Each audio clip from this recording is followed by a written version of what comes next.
Welcome to Forum 2014 and the Hard Talk on Social Inclusion in the Extractive Sector and the Extractive Supply Chain. Thanks to those also joining by live stream as well as those who are in the room this morning. This session is part of Forum 2014, which has an interactive and participatory format to encourage learning and knowledge sharing among bank staff. Hard Talks were designed to be fast-paced and focused on sensitive and interesting topics that relate to the bank's work. My name is Jennifer Pizer with Resolve, an independent NGO based in Washington, D.C. that works with civil society, government, and industry on collaborative solutions to challenging environmental, social, and public health issues. And I'm happy to be joined today by Salil Tripathi, Director of Policy for the Institute for Human Rights and Business based in London, and Mike Locke, Director of Supply Chain Corporate Social Responsibility with Motorola Solutions based in the Chicago, Illinois area. Before moving to the Hard Talk, a couple of points on format and participation. There is a microphone in the room. However, the way that you're encouraged to participate and submit questions is not with the microphone, but rather by using your smartphone or other online device to submit questions. You can, they had up earlier, I think they can post up the website where you can navigate to in your browser. Just type in that Poll Everywhere link, and you can type in a question and submit it. We've actually already had one submitted, so somebody found the link. If you don't happen to have your phone with you or another device, you can ask to quietly borrow your neighbor's if you'd like to send in a question. And again, we look forward to questions from those participating by live stream as well. I look forward to seeing those questions as they will sort of direct the flow of the conversation today. So to get started, I wanted to turn first to Salil. This is a session, again, on social inclusion in extractive industry, and the bank defines social inclusion as the process of improving the ability, opportunity, and dignity of people who are disadvantaged on the basis of their identity to take part in society.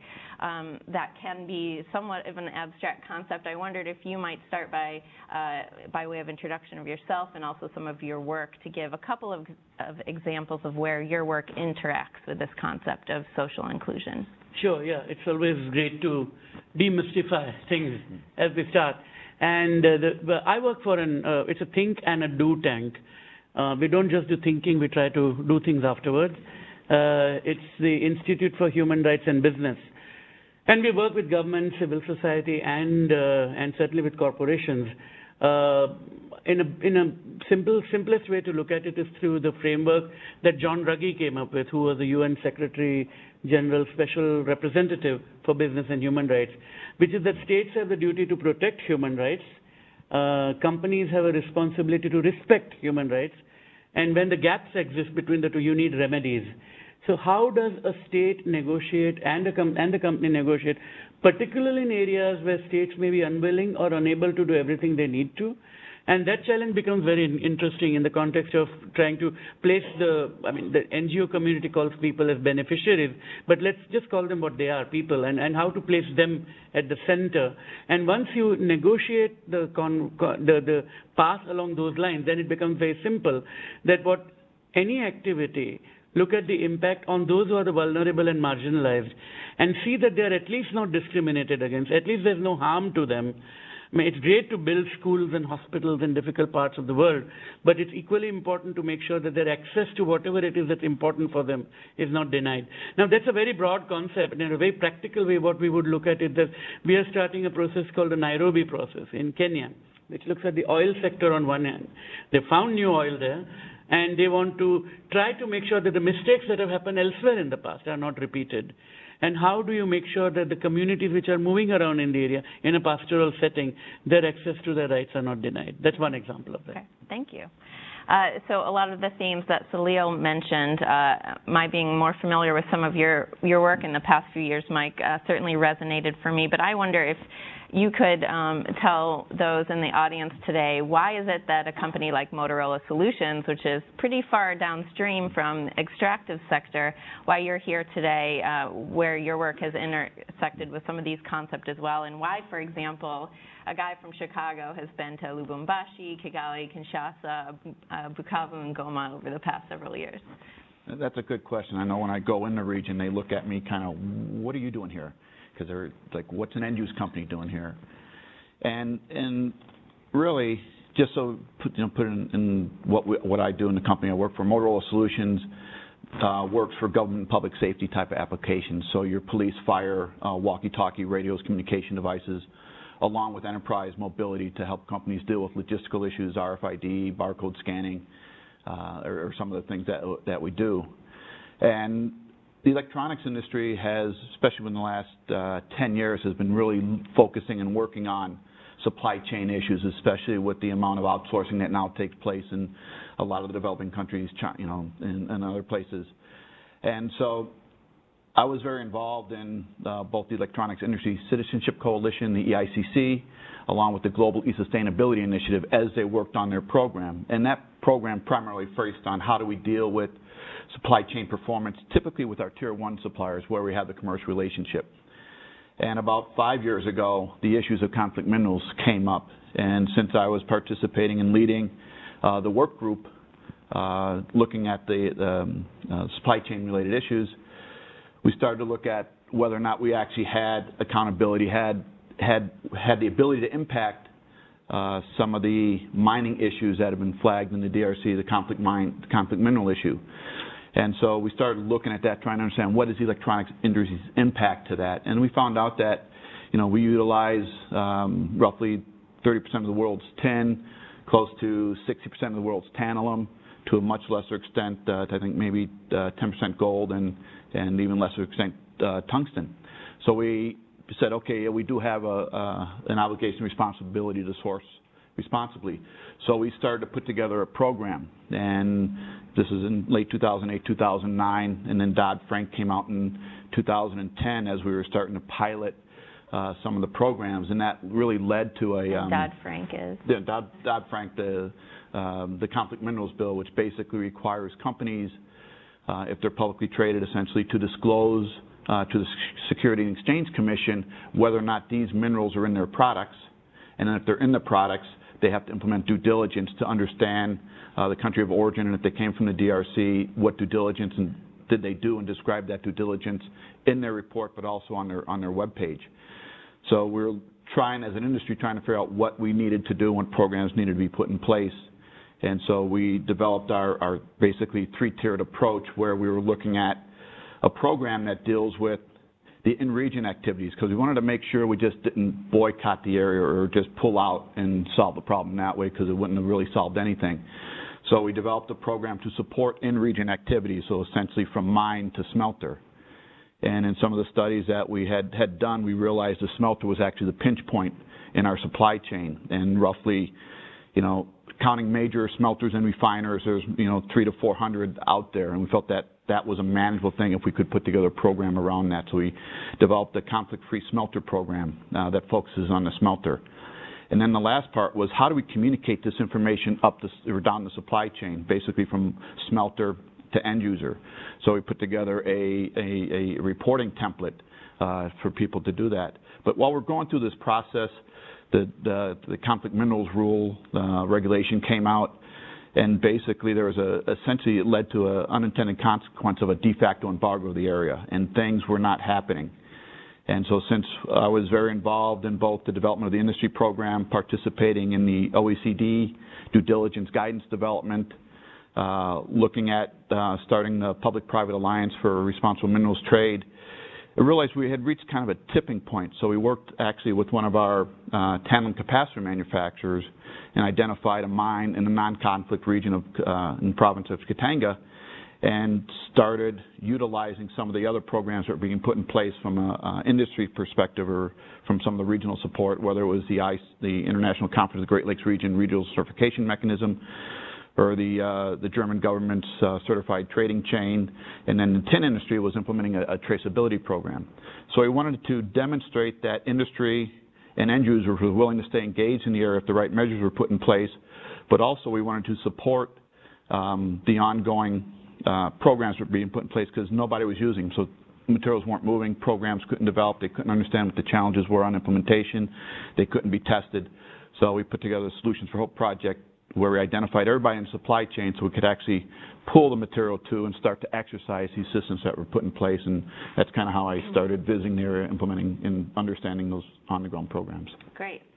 So maybe a question for both of you. That's one example of what companies have done together and some individual company action as well to try to address social inclusion, as Mike said, rather than just withdraw from a region where there is conflict, rather try to engage and promote some stability on the ground through economic development. So those are some things that companies have done, but why is it that companies care, whether downstream, a consumer-facing brand, or farther upstream in the supply chain, extractives companies? Maybe Salil, starting with you and your work, what do you think it is that motivates companies? Is it consumers? Is it something else? So I think at least 3 or 4 drivers for this kind of. One is often the CEO's own values. And I'm just going step by that. Very often CEOs care for these things. I mean, they do care for the bottom line, but some of them are driven by personal values or their family values or whatever. They don't want to be part of a system which they think sounds revolting or unjust in a sense. That's one part of it. The other is, of course, the reputational advantage, that if you can demonstrate and prove that what you're doing is absolutely right, it's clean, it's environmentally sound, and it ensures the dignity of the people around you, that's a good brownie point, and it's a good thing to talk about to consumers about it. And the assumption is that it will reap some kind of a reward of its own. Third is investors. There's the investing community, and not just those who look at the bottom line alone, but the ethical and social investors. Increasingly, they ask very tough questions, that what are you doing and why, and are you doing it right? And there is this new standard that this German NGO is developing. Do you follow that? This is what the Danish government wants its companies to do. Why can't you be an industry leader? That becomes the third driver. And the fourth is also the carrot and stick always. So the stick part of it comes in, which is, it's not a high risk, but there's always a risk for a company that operates in a conflict zone that it might get enmeshed in a context which might lead to a lawsuit. There is, of course, the Alien Tort Claims Act in the U.S. Now, I'm aware that last year there was a restrictive judgment that came out from the Supreme Court in the Shell case. So in a way, it does kind of, restrict its ambit. But in theory, there's nothing that stops. Let's say, we are talking about conflict regions, so there's nothing that stops the prosecutor in The Hague at the International Criminal Court to think that here's a situation, these are the guards who were able to carry out a particular attack which led to abuses against civilians, and the guards needed jeeps, and the jeeps were provided by this mining manager, perhaps under threat, perhaps without a threat.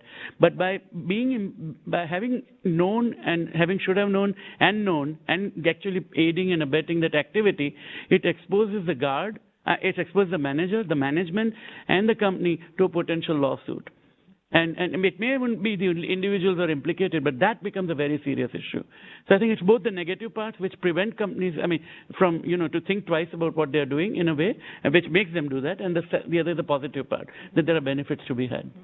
So, Mike, do those resonate with you, the CEOs or other personal conviction, investors, consumers, and some of the legal and regulatory sticks that Salil mentioned? I think you hit them all. I can actually give you practical examples of some of those. And when I brought the concept to senior management, I was expecting a lot of resistance, and it didn't happen, and it still hasn't happened. They've really embraced the Solutions for Hope program. We've expanded it and used it for the Conflict-Free Tin Initiative, and we're now looking at expanding it to other regions and other minerals, but also getting ready to launch the Solutions for Hope 2 in North Kivu in the next couple of weeks.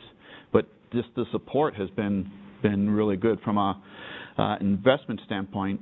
One of the things I had to do was build the business case as why would you want to do this, and one of the things was brand reputation. And because of the de facto embargo where 80% of shipments stopped and everything else was going through illegal channels, it really was the tipping point, and we knew that working closely and being very transparent with the program, we would get the support of the NGO community along with the U.S. government through the PPA and other USAID folks.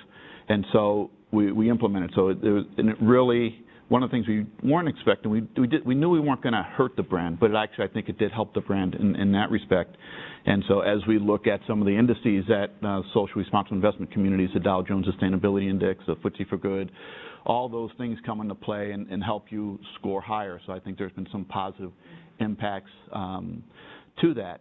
And one of the other things is, the DRC accounts for roughly 10% or 15% of the world's tantalum, give or take, on the year.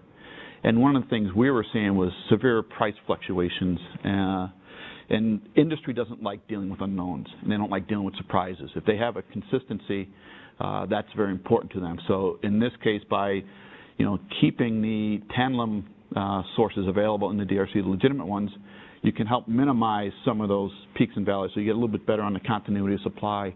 And we've seen that, and that's really important to have that, especially when you had some of the issues because of the relationship we developed with our suppliers, some of the issues in the flooding in Thailand or the earthquakes in Japan, it's caused a lot of supply chain disruption. So if we can minimize supply chain disruption, it's very important. And by doing some of these things, we hope to minimize some of that going forward, and that kind of builds the business case. So just keeping on the theme of drivers and motivations a bit more before maybe we shift and talk a little bit more about circumstances on the ground, we had another question about pressure from investors.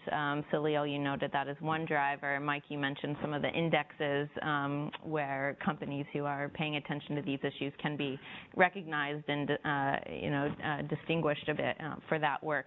But I guess I want to sort of maybe play devil's advocate here. How many investors really care about this? To what extent is investment really a driver here in terms of thinking of social inclusion and extractive sector? So the ethical investors do care. Now, probably they are 5% of the global market, 2% of the global market, I don't know. But they do matter enough for the companies to have a dialogue with them. What bothers the companies most is disruptions at the annual general meeting. And some of these investors actually come up with resolutions. And these resolutions may ask the company to withdraw from somewhere, or to sign on to a certain standard, or to report on a particular event that may have gone wrong, and issues like that. And companies want to minimize that kind of a problem for reputational reasons and so on. That could be one. The other is, and this is an untried area, and I'm probably part of what I'm saying is speculative here, but even if I were not an ethical investor, and by that I don't mean I'm an unethical investor, but the fact that I don't put ethics as ethical return as the most important criterion for that. Even so, I would want to know that if the company I'm investing in is going to get enmeshed in a lawsuit, or if it's going to get prosecuted, because immediately it would mean insurance calls will be high. It means the senior management's time will not be on finding the next asset base, but instead warding off the battle. Take the context of Myanmar. One of the companies that was involved in the lawsuit, its CEO, he's retired now, in a closed-door meeting in Geneva once he told me that in his last year, he spent 35 to 40% of his time warding off the adverse publicity that was coming from operating in Myanmar. Now, 40% of a CEO's time, think of his pay package, how much amount is actually being held up and invested in that rather than finding out a new oil resource. So there are lots of reasons why even the traditional investor should be concerned about. Yeah. Good. Yeah, we want to distinguish between ethical and non-ethical, and just traditional, let's say, conventional. Yeah. Very good. Yeah, no, I would just add, I did a study probably about 4 or 5 years ago, and the social responsible investment community was the fastest growing investment area at the time. I think it still is the most, or one of the most. And what you're seeing, instead of your typical, guns and smoking, they've now moved into the CSR as part of their screens. Mm-hmm. So that's very important as that happens. The shareholder resolution's a great example, because I know we've gotten a few that related to CSR type of issues. And it's not that we weren't doing it, it's either they didn't read our annual report or they didn't quite understand everything. But the amount of time and effort it actually takes a corporation to respond to those is huge. Mm-hmm. So there's a reason to minimize that. I actually, in one of my roles, I actually got to go visit one of the NGOs in the Netherlands, in Amsterdam, SOMO. And they actually had a NGO boot camp. It was actually interesting. They called them youths, and I'm thinking, oh, good, a bunch of high school kids. This should be nice. We can talk and dialogue. Well, the definition of youth over in Europe is basically all the people who are out of college and don't have a job yet, and basically 29 to 30. And it's like, oh, man. So he had some really tough questions, and we did this exercise where it's like, okay, let's pretend we're going to write a shareholder resolution. How do you go about doing it? What's the impact? And, I got to play that part and going, please don't do that. That adds cost. I mean, you raise the issues, other ways to raise the issue, but it is something that it's a tool that the NGO investment community does use to try and impact and influence change, and there's a cost and a risk to the businesses when that happens. Great. So we're getting a lot of questions in, so I want to shift gears a little bit and talk a little bit about more, again, what's going on, not just upstream and with investors, but downstream or on the ground, more toward the extractive side. And I think we had a couple of questions about wanting to know, actually, Mike, for example, with the work that you're doing with Solutions for Hope, what have been the changes in the communities in which not you operate, but your suppliers operate, and also, in particular, anything you can say about women in particular, how these initiatives, or how the Solutions for Hope, as one example, improves women's circumstances. Okay. The Solutions for Hope, one of the main components of it was to make sure that there was actually reinvestment back in the community so that the majority of money stayed in the community. So AVX, let me give you a little bit more. The Solutions for Hope changed kind of the traditional business model where you actually started off with the miners who then gave it to negotiants or consolidators who then gave it to the comptoirs or the exporters who would sell it to a trader who would then sell it to the smelter. So you had like at least 5 steps, and sometimes there were 2 or 3 of those steps in between, additional steps in between there. And so Solutions for Hope actually worked specifically at a mine site where the title was clearly uncontested, with one mining co-op, the mining company, who was essentially the comptoir exporter, and then AVX, the component manufacturer, actually bought it directly from the mine and had it toll smelted. So we went from 5 or 6 steps down to really 3 or 4. And you remove some of those steps and links in the chain, so you lose the opportunity for things to either infiltrate or leak out. And so it made it much tighter. It also gave us visibility into the supply chain, so we actually know the mine that we actually visited, looked at the due diligence that had been implemented. And as part of that, AVX agreed to pay global prices based on the Metal Pages cost for tantalum, because tantalum's not traded on any exchange, so it's more a spot type of a trade. So we looked at what is the reinvestment, and part of the solution is MMR, which is a mining company, Mining Minerals Resources out of Katanga, actually had a social program put together to look at some of the infrastructure improvements, so lighting, bridges, schools, hospitals, and making sure that they're supporting those activities in the areas that they're doing the mining. And so we looked at that very closely. So on the reinvestment side, on the women's rights side and role, there wasn't a whole lot of focus on that initially. I know in some of when they launched the Conflict Free Tin Initiative, which took the Solutions for Hope model and actually implemented that in the province of South Kivu at a tin mine, the women, there were some microloans made to a number of women that then looked at improving and reinvestment in some of the activities around the mine site in Nyabibwe. So there's an opportunity, but I think that's still needs a lot more work, and we continue to look at that. Mm-hmm. So I wonder, Salil, in your work, or Mike in the Solutions for Hope example, Salil, you mentioned at the beginning the Ruggie principles, and sometimes what to do or what to be guided by when there's a gap between government and corporate or business sort of responsibility. I wonder, have you seen examples where governments are working well together or actually at odds with some of the kinds of initiatives where companies are trying to come in and work on more social inclusion or human rights related projects? So the clash that a company has is at several levels. One is with the government itself, and the other, and it could not simply be because of its own values and the government's values. but the values of its own government, where it comes from, if it's a multinational company, or an international standard and the local standards that are applicable. And the other interesting gap that comes up is in the context of a company and the standards of the local community where it operates. So just two examples. One is not extractive, one is related to extractive, which would be interesting. Classic example one thinks of is South Africa in the apartheid years. Right? I mean, you had a government which basically said that only people of a particular pigmentation could rise above a particular position. Otherwise, you ended up having bad jobs. And the U.S. companies had a choice whether to go or to stay. And they chose to, those that chose to stay under the Sullivan principle essentially made sure that there was equal opportunity at work within the company. And beyond that, they made sure that promotions were never held up on the grounds of color. As a result of that, when the apartheid system ended, you had a situation where South Africa had a cadre of black African managers who otherwise would not have been there because they wouldn't have had the opportunity at all. So while by being there, in a way, they could have been complicit in what happened there, they did leave behind something that was of enormous use to South Africa at that time. So that was a clear case of a clash with the government at that time.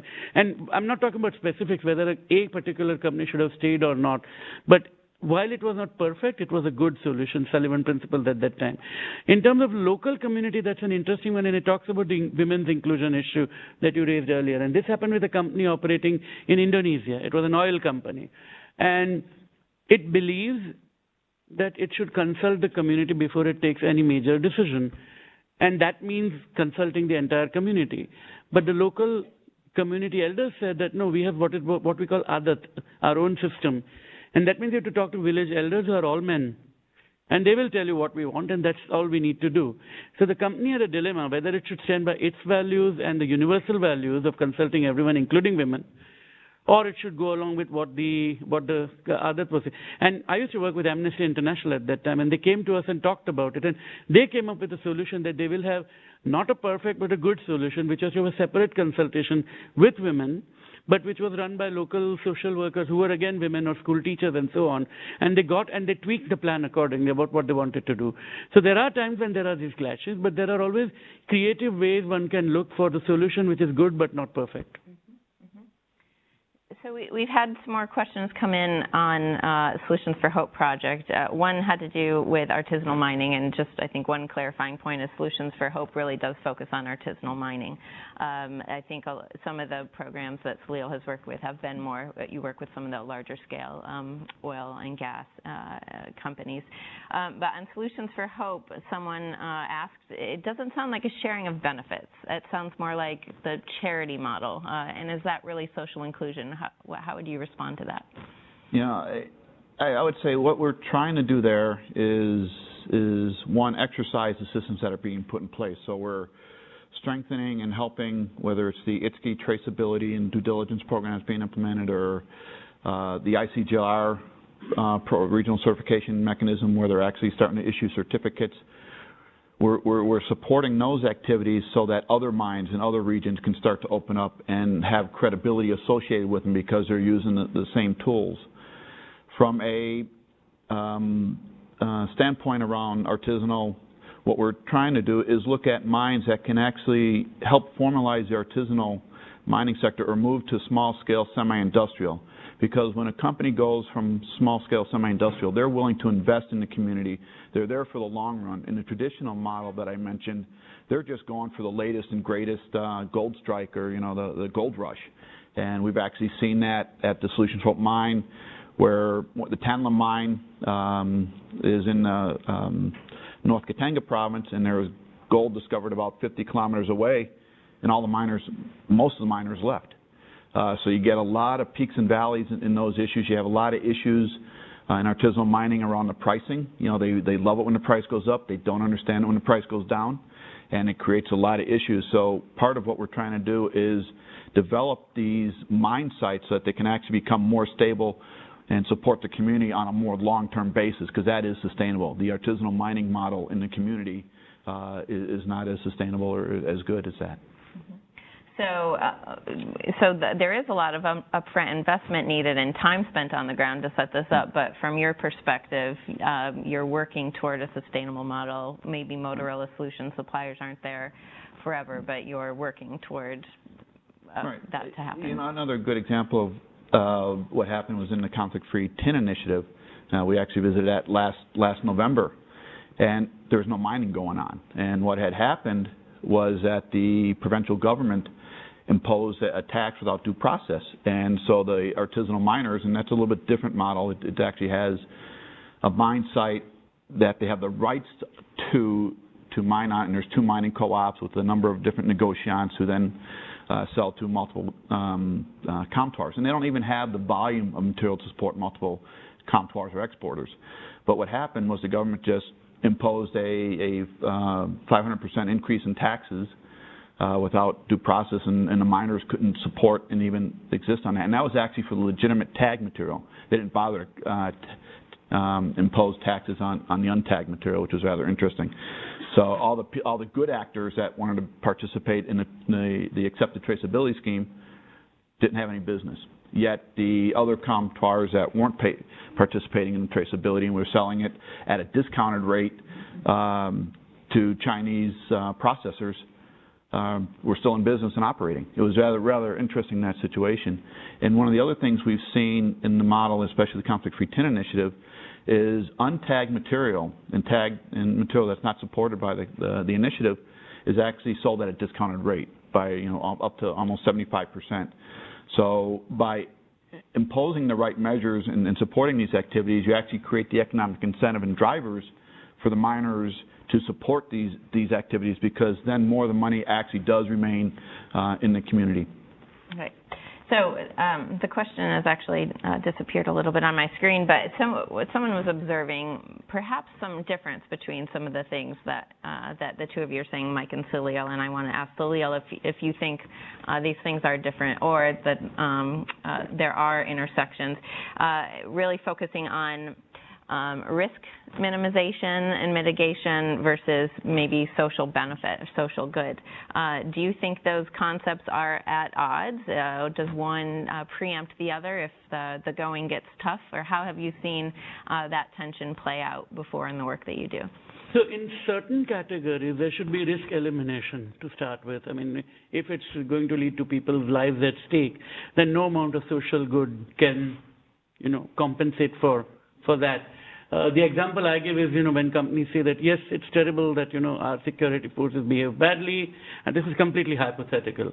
But if the company were to say that it behaved badly and therefore we had X number of deaths, for example, but in return we built 3 primary schools and, 5 primary healthcare centers, it doesn't matter.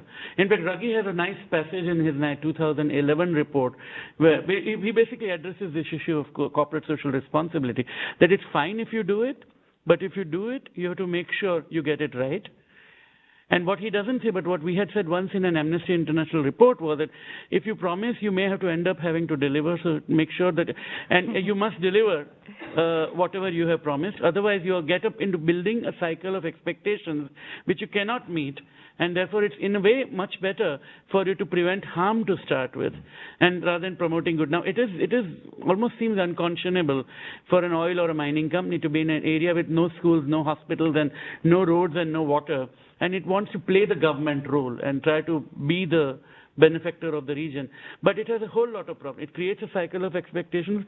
The village that doesn't get it gets envious of it. It might attack either the company's assets or the other village.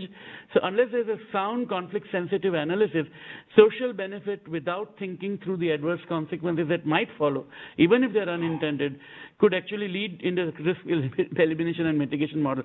So it's not an either-or situation at all. It's a continuum. And at each step, one has to analyze properly. Mm-hmm. So if companies aren't thoughtful about their social benefits and social inclusion, they actually can, in fact, end up excluding other important people that may be in the same places. Mm-hmm. So, Mike, have you, from what you've heard, do you think you and Salil are in agreement, or have you heard differences in the concepts Salil has shared? No, actually, I think we are in agreement, and I think we could use the conflict minerals rule that came out. People viewed that as a risk if you source from the region. Now, and there are disincentives in the rule because you now have more liability. You have to submit a conflict. You have to submit a filing to the SEC. You have to identify your due diligence process. If you don't source from the region, all you have to do is say, yes, I have these materials, these tin, tantalum, tungsten, or gold 3TG in my product, but it doesn't come from the region, I'm done. Once you start to have a filing, you assume more risk and more cost. And so if you want to minimize risk, stay out of the region. However, you're going to have negative impact on either your brand potentially because you'll be targeted by the NGO community on some of their evaluations because you're boycotting the area. You create other potential concerns. And what I gave a presentation to a bunch of teachers in the Chicago area, and one of them came. I was talking about sustainability being, profit, planet, and people. And she says, got hand raised, and she says, well, I don't call it profit. I look at prosperity. And I thought about it. I said, that makes a lot more sense because it's not just profit from a company standpoint. You got to look at reputational damage, and you don't put a value on that, but that's part of prosperity because if you're not going to be prosperous, it's not sustainable. So, there again, you got to look at the whole thing so you can actually have prosperity, both not only for the corporation and company, but also for the local community. And so I think that's very important. But yeah, I think those are issues. So going to prosperity, Salil, what have you seen, again, taking it back down to the ground, what have you seen as a good example of where prosperity has been brought to bear in the extractive sector, and also what's been a bad example? And you don't have to name any particular companies or people, but what's worked and what's there are many bad examples about countries which have taken oil out, oil out of that country over 40 years has been about $300 billion or $400 billion. And you go to the oil-producing regions of that country, it's dire poverty. Blotches of oil everywhere and, pollution and leakages from pipes and so on. So there are many such bad examples. So what people increasingly want to look at are what can be the good examples of sharing prosperity. Now, the EITI model, that's the Extractive Industry Transparency Initiative, in a way tries to address that. Because the assumption was that there were these secret handshake deals between companies and governments, and what it meant was that a lot of money transferred for royalty fees and production sharing contracts and profit participation, which went from the company to the state, but it would go to some numbered account in some country and not necessarily lead to any benefit on the ground. So to avoid that, this was a great initiative, came out of a civil society movement, Publish What You Pay. And essentially the idea was that a company would reveal what it is that it is paying a particular government. Now, that's nice, but that's only part of the story, because Publish What You Pay also requires the balancing part, publish what you receive and publish where you spend. And in the second and third part, where often we have gaps. So when I used to work in a particular country where there's a lot of oil and there are these problems, I always said that, it's nice that you're paying all these taxes and all that, but the community on the ground is not getting it. So you be transparent, but transparent about your practices as they affect the community there on the ground. How do you recruit people? How do you compensate people? How do you award contracts? How is the impact of your activity going to affect people? If you do create a mechanism for them, how are they going to benefit from it? So that kind of transparency at least empowers them with the information, and then in a way get out of the way and let the state do its role, which is what its legitimate role is, of building schools and hospitals, by reminding the state that these are the taxes that we are indeed paying and all that. And two examples actually, where it seems to be working in completely different and prosperity context. One is Norway, of course, which has an entire trust fund, which is where all the oil revenue goes to create benefits for the future generation. But then everybody says, and this is a joke, and if there are any Norwegians, it's actually a compliment, that many people in the NGOs call Norway an NGO which happens to be a country, or an NGO with passport controls. So, having said that, everyone said, but that's the exception, of course they are Norwegians. If that is the case, what about Botswana, is what I would ask. Because Botswana is trying to get a lot of these things right. To some extent, Malaysia and Indonesia also try to get some of these things right on development indicators. So it can be done. Mm-hmm. So are you saying that what's the difference between Norway, Botswana, and some of the other countries where there's been fewer successful examples, or perhaps not many? Is it government? Is it governance? What's the difference? I think governance is a good example. Sometimes it's a lack of will, and sometimes it's a lack of ability. Mm-hmm. There are kleptocratic governments. Let's be honest about it, and there are governments which want to get it right but cannot because of. Like Haiti, there has been a major earthquake or something of that sort, or a conflict-affected country such as Liberia or DRC, where the government may want to do certain things, but is not able to do it because of a whole host of issues, or another kind of disaster that falls. So it's not a question of, one is not questioning the intent of the government here, but there is a governance failure, which is where these things happen. Mm-hmm. Mike, where has the Solutions for Hope work encountered governance issues? On the ground or through the supply chain? Yeah, I think a couple different places where we've seen it, where they, there's the proper political will to make things succeed. So I think the Katanga province is a good example where the governor is much more progressive in supporting and getting industry more involved. So there's actually can be more reinvestment. If you go to Lumumbashi, it's a much better infrastructure. They've had, over the years, huge copper and cobalt activities going on there. So you see it there. We've actually started to see it in the Maniema province, where the political will exists to make these traceability and support the artisanal mining sector succeed. And so where you're actually now, where they're paying their taxes, that money's actually coming back to the community because they've now made sure that, everybody gets their fair share. You don't see that in some of the other provinces, and there again, it makes it more challenging because if it's not being reinvested, you're not getting the right infrastructure improvements, you're not having the right schools and healthcare facilities being developed and implemented, it can't happen. So just there's a couple of good examples where we've seen it with the business model that we have for Solutions Open Conflict Free 10 initiative. When we actually see areas where, such as the South Kivu government imposing taxes, we actually had visibility to that. We actually visited the mine site, talked to the miners, and it was really interesting because these programs are very transparent and it's multi-stakeholder. So we actually visited the South Kivu government officials, the governor and the Minister of Mines, with civil society, the Enough Project. We had the Dutch government, we had USAID, we had State Department, we had a couple end-use companies, a couple refiners, and basically had the supply chain there. And it was really impactful to actually talk to the governors, and all have the same message, because usually we're fighting and we don't get along. So to have a multi-stakeholder group with a common, simple message, we need to resolve this, we need to solve this because it's negatively impacting the people in your area. It's very good, and that's why it was really interesting to see the impact that has by understanding as an end-use company what's happening down at a mine site. Mm-hmm. So a lot of the folks at the bank obviously work with governments.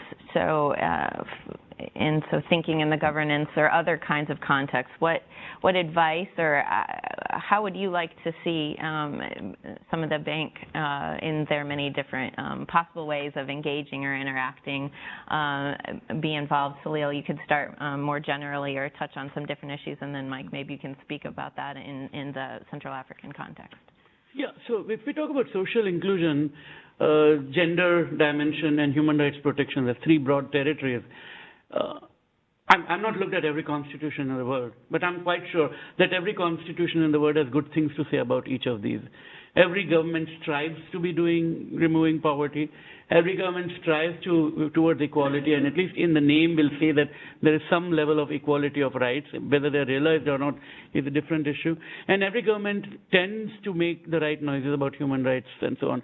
Not all governments may have necessarily ratified all the treaties and protocols, but at least they make those efforts. So in a sense, what I would like to see bank staff do is what we as NGOs or think tanks tend to do, which is to remind governments of the obligations they've signed up to and are responsible for and what commitments they've taken on. When I was at Amnesty, and if I were to write to, say, a particular country about freedom of expression and people being detained without trial, we didn't say, oh, you're doing terrible things by our standards or by US or UK or any other state. We said, what you're doing goes against your own constitution under this specific provision. So why are you doing that? And you have signed up to all these treaties. And by the same logic, reminding the state that all these things are your priorities, your goals, you have agreed to, and make them part of your practical policies. And you can realize this if you do X, Y, and Z. And then that might be the way forward. Okay.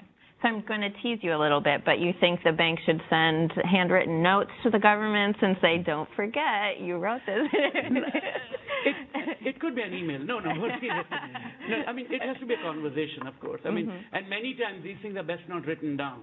We all know that. Sometimes it's best done it in a so-called four eyes meeting, that the country head talks to the finance minister, something like that. And that can be done. There are always ways of doing that. It doesn't have to be a public declaration. Many of the things have been done. When I worked at Amnesty and in other contexts that I know, some extremely sensitive negotiations have done, and these organizations haven't gone out to, tom-tom it later on. So sort of bilateral or two-way talks. What have you seen other kinds of forums that have been very effective in getting governments to really engage in a way that led to different outcomes in terms of social inclusion? I think preventing adverse publicity for the government is a very good idea. It may not please the media, it may not please NGOs sometimes, but it leads to the desired end. We are working with one particular government in a particular context right now, and it makes it so much more sense to just tell them that, look, this is the problem we are finding, and here's how you can fix it, and then lead towards seeing that it is getting fixed or not. Yeah. Great. And Mike, in the context in which you've worked, what in terms of advice or ways that you think the bank might engage in, particularly on some of these governance issues? Yeah, well, I think what I've seen is there's not good dialogue or discussion between the different donor organizations, different donor countries, and you actually see programs like the ICGR getting funded, but only bits and pieces. Where if there were more cohesive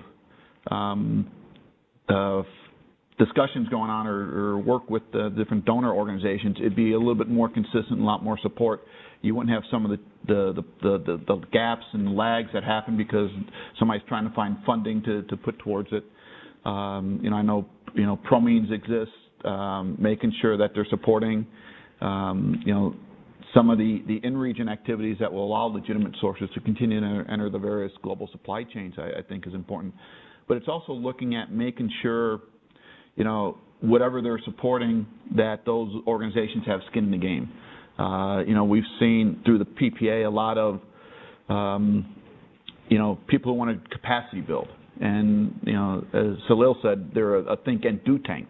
So I think we need to build capacity, but also then have some part of implementation to follow through that, because I've seen a lot of things where everybody gets trained on a lot of different things on a number of different times, but there's no subsequent follow-up or implementation of that training aspect. So it has to be in the context of an overall strategy and program that's being implemented. So, closer coordination of all the different donor organizations, and then actually an actionable aspect of any type of capacity building that gets done. Well, I'm shocked to hear that donor countries also have issues, but thank you for raising that. On that point, someone raised the issue of the Dodd-Frank legislation and also the draft EU directive on conflict minerals, which is expected in mid-March. Do you think, when it comes to social inclusion, that even the regulatory and legal frameworks of Western or Northern countries is helping, or where actually might it hurt some of the implementation on the ground in countries where there are extractive resources? Salil? So that's the argument that that these are nice conditions to have, but what about the artisanal miners? They will lose out. Some of them, many of them have no other means of employment. Fair enough, but there is a rationale behind the Dodd-Frank. It is not simply to impose a cost on the country or on the miners, but it is to help create conditions in which the flow of resources from the industry to the armed group stops. Now, of course, in an ideal world, you need two other types of sanctions, which is the stopping the flow of weapons themselves, and also probably some prosecutions of some of the leaders of the armed groups who are responsible for some of the atrocities.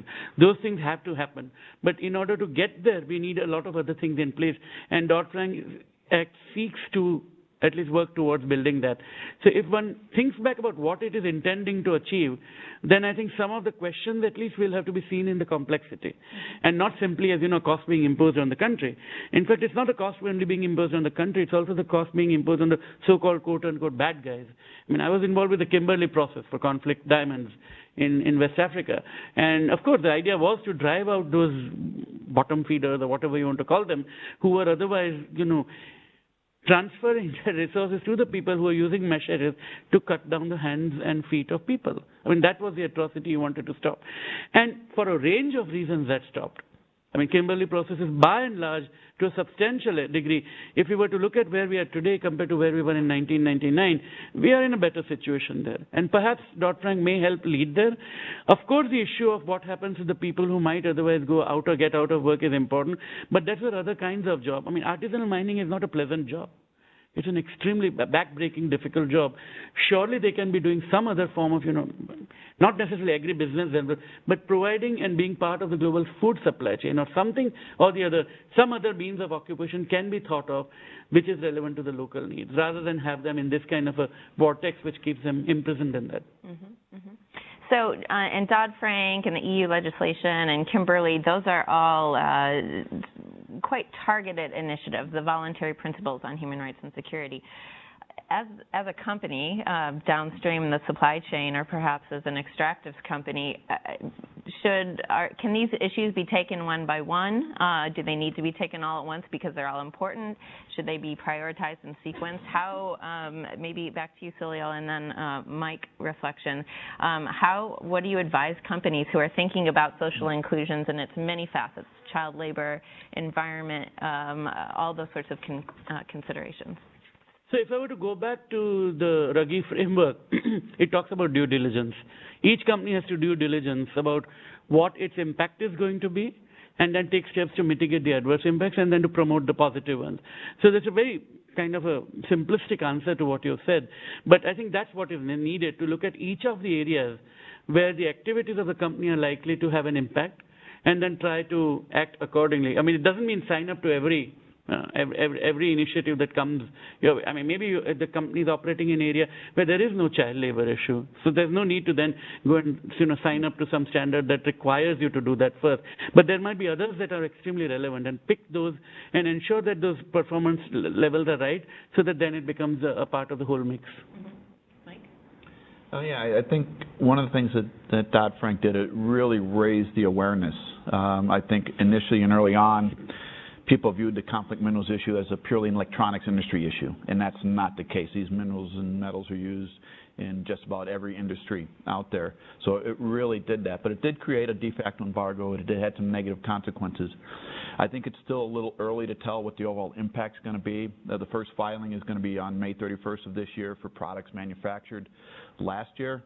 And it's not really clear how the public and the NGO community is going to react when somebody says, yes, all our products are undeterminable because we just don't know, because the transparency just doesn't exist in the supply chain.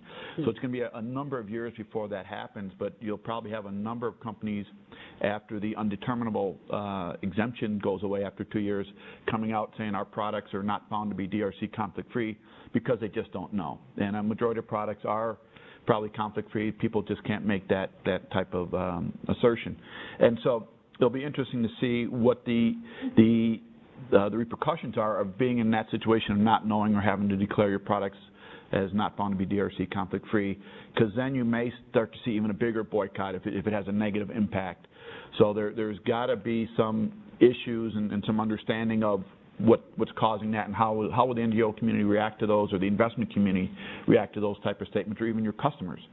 Because if I sell to a customer and I don't know, they're not going to know, and you're going to cause them to have to file a CMR and take on additional costs. So that's still out there. We don't know how it's going to all translate. The European Union is looking at something, they don't want to have unintended consequences.